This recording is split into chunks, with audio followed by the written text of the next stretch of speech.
ಶ್ರೋತೃಗಳಿಗೆ ನಮಸ್ಕಾರ. ಅಷ್ಟಾತ್ತರ ನಾಮಗಳಲ್ಲಿ ಎರಡನೆಯದು ವಿಕೃತಿ ಅನ್ನುವಂಥದ್ದು. ಪ್ರಕೃತಿಂ ವಿಕೃತಿಂ ವಿದ್ಯಾಂ ಅಂತ ಹೇಳೋದ್ರಲ್ಲಿ ವಿಕೃತಿ ಅನ್ನುವಂಥದ್ದು ಎರಡನೇದು. ವಿಕೃತಿ ಅನ್ನೋ ಪದಕ್ಕೆ ಅರ್ಥ ವಿಕಾರ ಅಂತಂದ್ಬಿಟ್ಟು, ಇದೇನಿದು ಭಗವತಿಯನ್ನೇ ವಿಕಾರ ಸ್ವರೂಪಿಣಿ ಅಂತ ಹೇಳೋದಾ? ಇದು ಒಂದು ರೀತಿ ಅವಮಾನ ಮಾಡ್ದಂಗಲ್ವಾ ಅಂತ ಪ್ರಶ್ನೆ ಬರಬಹುದು.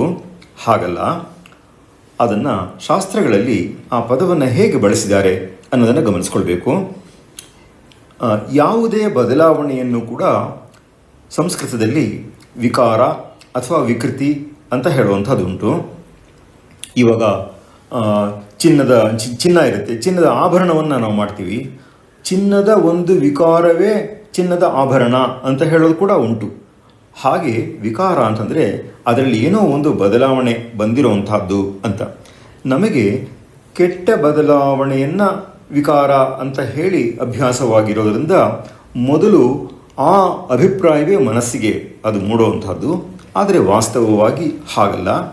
ಯಾವುದೇ ಬದಲಾವಣೆಯನ್ನು ಕೂಡ ನಾವು ವಿಕಾರ ಅಥವಾ ವಿಕೃತಿ ಅಂತ ಕರೆಯಬಹುದು. ಹಾಗಾದರೆ ಲಕ್ಷ್ಮಿಯಲ್ಲಿ ಯಾವ ಬದಲಾವಣೆಯನ್ನು ನಾವು ಇಲ್ಲಿ ವಿಕೃತಿ ಅಂತ ಕರೆಯಬಹುದು ಅಂತ ಪ್ರಶ್ನೆ ಕೇಳಿದ್ರೆ, ಅದಕ್ಕೆ ಮೊದಲನೆಯ ನಾಮವನ್ನು ಗಮನದಲ್ಲಿಟ್ಕೊಂಡು ಹೇಳಿದ್ರೆ ಅವು ಗೊತ್ತಾಗುತ್ತೆ. ಮೊದಲನೆಯದು ಪ್ರಕೃತಿ, ಈಗ ಹೇಳಿರುವುದು ವಿಕೃತಿ. ಸೃಷ್ಟಿಯ ಆರಂಭದಲ್ಲಿ ಇರುವಂತಹದ್ದು ಪ್ರಕೃತಿ ಮತ್ತು ಅದೇ ಮುಂದಕ್ಕೆ ಸೃಷ್ಟಿಯಾಗಿ ಬೆಳೆಯುವಂತಹದ್ದು ವಿಕೃತಿ ಅಂತ ಅನಿಸ್ಕೊಳ್ಳುವಂತಹದ್ದು. ಮೊದಲು ಮೂಲ ಶಕ್ತಿಯಾಗಿ ಇದ್ದಂಥದ್ದು ಮುಂದಕ್ಕೆ ಬೆಳೀತಾ ಬೆಳೀತಾ ನಮಗೆ ಕಾಣಿಸುವಂತಹ ಪಂಚಭೂತಗಳಾಗಿ ಬರುವಂತಹದ್ದು. ಇದಕ್ಕೆ ಮಧ್ಯದಲ್ಲಿ ಕೂಡ ಹಲವು ಘಟ್ಟಗಳುಂಟು ಅಂತ ಹೇಳ್ತಾರೆ.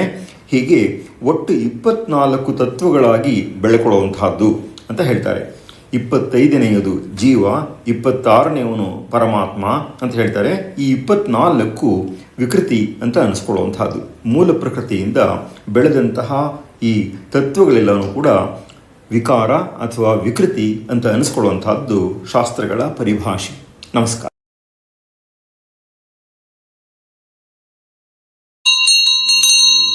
ಪಂಚಲೋಹದ ಪ್ರಣವನಾದ ಘಂಟೆಗಳು ಹೃದಯಾಂತರಾಳದಲ್ಲಿ ಅನುರಣಿಸುವ ಚಿರಂತನ ಮಂಗಳ ನಾದವೇ ಪ್ರಣವ. ಸಾಧಕನ ಶ್ರೇಷ್ಠ ಸಾಧನ ಪ್ರಣವನಾದ ಘಂಟೆಗಳು. ಇಂದೇ ಕರೆ ಮಾಡಿ 80501 24365.